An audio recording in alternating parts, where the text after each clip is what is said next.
Let me tell you about Dave. Just a regular homeowner in Colorado Springs. Nice house, steady job, and insured with the same company for over a decade. Never missed a payment, never filed a claim, only filed one storm claim once. To Dave, insurance was just background noise. Dependable, invisible, something you set and forget. Then one day, he opened a letter that changed everything. We regret to inform you that we will not renew your homeowner's insurance policy. Just like that, canceled. Dave was shocked and confused. He called his insurance agent immediately, demanding to know why, and the agent calmly explained, this was an underwriting decision. Dave had no idea what that meant. He just knew it all felt unfair. He'd done everything right, hadn't he? And of course, he told everybody who would listen, they dropped me for no reason. But Dave's agent didn't leave him hanging. She sat him down and explained something important. Insurance companies never cancel policies for no reason. There's always a reason, even if it's not obvious. So she walked Dave through it. So let's start with the basics. Yes, policies get canceled for non-payment, but that wasn't Dave's situation. Dave was running up against a little-known part of insurance known as underwriting. Underwriting is how insurance companies measure risk. They use detailed checklists to decide if your home fits within their acceptable risk profile. But before I tell you what's on that checklist, if you make your living as an independent insurance adjuster, you need to protect yourself when you're handling claims. Get errors and omissions and general liability insurance from Coplic. Download the free insurance guide for adjusters at cplic.net/AdjusterTV. Okay, so what are underwriters looking for that makes a property potentially too risky to insure or to not fully insure? Old roofs, rotting trees, especially ones that are kind of hanging over property that they could damage if they fell over, unsecured, unfenced pools or trampolines, fire hazards, aggressive dog breeds, cluttered yards or abandoned vehicles, rickety tree houses. It's not random. How are they going to find this stuff out? They're going to look at adjuster photos, drone images, satellite data, Google Street View, right? In Dave's case, it turns out that a photo from a previous storm claim showed a giant oak tree leaning towards his house. Tree kind of looked dead. Underwriting sent him a letter asking him to remove the tree, and Dave ignored it. And that letter, the one he tossed, became the reason he lost his policy. But it goes a little bit deeper than that. Insurance companies don't have much margin for error. Most only operate on 7 to 8% profit. So when a bad storm season hits or costs of rebuilding spike, they can lose millions very quickly, and that's why they're so careful. If they go too deep into the red, they don't just lose money, they risk going out of business. And when that happens, everyone loses coverage, not just guys like Dave. So yes, insurance companies sometimes make decisions that seem harsh, but they're trying to stay solvent. They're managing a massive portfolio of risk, okay? And that means that they have to be intentional about who they can cover and what kind of homes are too risky. That's why you're seeing major carriers pull out of places like California and Florida. There's just too many losses. It's too risky to stay. You know, the insurance industry is not the oldest profession, but it's definitely one of the most essential, and for good reason. Imagine a world without it. Your house burns down. Do you have the hundreds of thousands of dollars just lying around to rebuild? The truth of the matter is that the real purpose of insurance is simple. It's to help you rebuild from a total loss.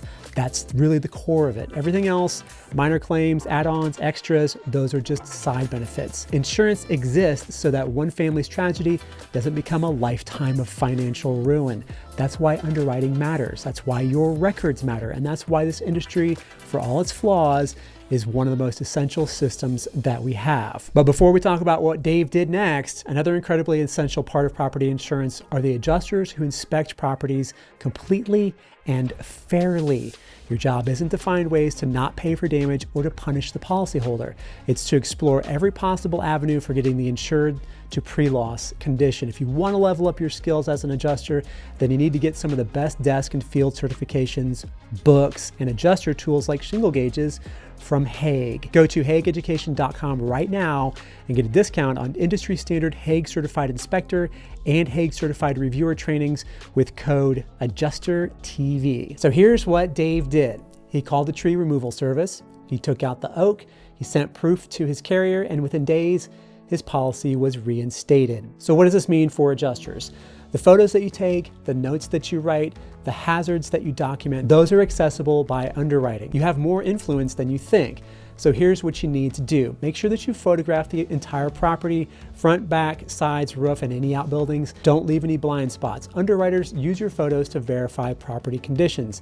This is one of the reasons why it's likely required by your estimating guidelines. Also, keep your eyes open for potential hazards, even if they seem kind of minor. This includes things like big tree limbs, overhanging roofs, especially dead-looking ones, loose handrails on decks or stairs, poor drainage or signs of foundation issues, fenced versus unfenced pools and trampolines, exterior rot, exposed wires, cracked siding, a backyard full of chained up pit bulls. Stay neutral and professional in your notes and avoid personal judgments. Just describe what you see, location, condition, measurements, and how it impacts the structure. And this means don't editorialize in your report. Don't say, this looks terrible, or they need to fix this. Instead, just say, dead tree in backyard with old tree house. And now here's an important caveat. Your job is not to go looking for underwriting issues. You're there to inspect the loss, assess the damage, and determine coverage. You're not on a scavenger hunt, so don't go poking around areas unrelated to the claim, trying to flag every code violation or maintenance concern. That said, if you happen to notice something egregious or hazardous during the course of your inspection, you absolutely should document it.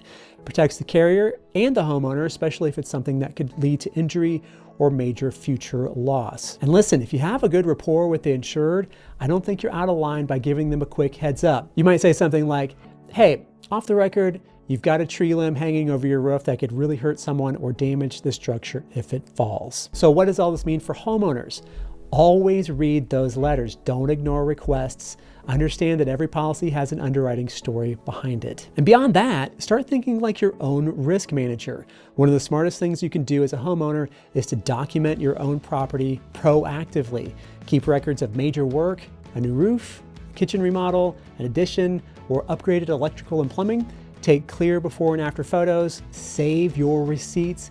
Keep all that stuff organized and easy to find. And don't just file it away in a drawer. Share it with your insurance agent or broker. Let them know when your home's value or risk profile changes. That way, if something happens, a fire, total loss, whatever, you have proof of what your home was worth, okay? Because here's the thing.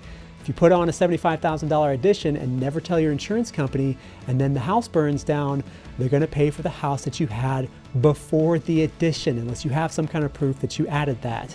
Your carrier can only protect what they know about, so help them help you. But maybe you're not buying this. Maybe you're absolutely convinced, and a lot of people are, that the only thing less popular than the insurance industry is Congress. Find out the truth about how insurance claims works and see if this might be the career that could change your life. Get started right now at adjustertv.com/start. Meanwhile, learn how much adjusters can make in this next video right here. And as always, thank you so much for watching and have a great storm.